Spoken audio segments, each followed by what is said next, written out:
Sabtu malam setelah pemeriksaan, Habib ditahan. Padahal baru pemeriksaan identitas FPI, belum masuk ke materi.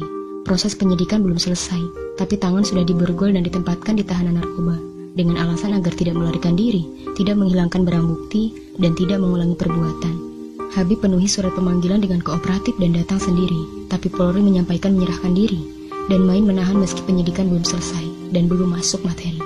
Bukankah seharusnya menyelesaikan penyidikan terlebih dahulu kemudian ke tahap pengadilan?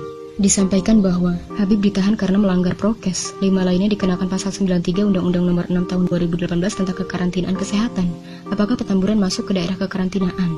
Tak cukup pasal tersebut, ternyata dilayangkan pasal baru, khusus Habib, dikenakan pasal 160 KUHP tentang penghasutan untuk melakukan kekerasan dan pasal 216 KUHP tentang menghalang-halangi ketentuan undang-undang. Apakah Habib melakukan penghasutan tersebut dan menghalang-halangi ketentuan undang-undang yang dimaksud? Sejatinya, pasal 160 dan 216 ini merupakan delik material dan harus ada akibat yang konkret.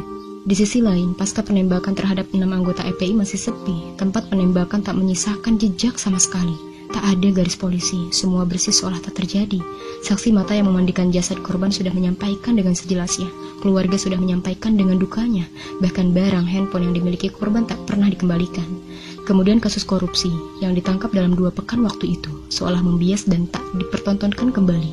Bagaimana keadilan di negeri ini?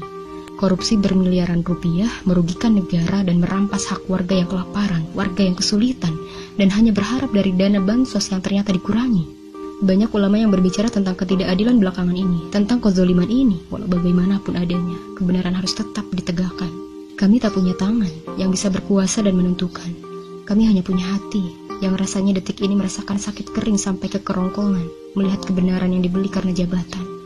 Semoga kita masuk kepada orang-orang yang benar, yang menengadahkan tangannya untuk meminta keadilan, karena pada akhirnya hanya Allah yang maha adil dan akan mengadili di yaumul hisab nanti. Ya Allah, sibukkanlah orang-orang zalim dengan orang zalim lainnya. Selamatkanlah kami dari kejahatan dan limpahkanlah sholawat kepada seluruh keluarga dan para sahabat semuanya.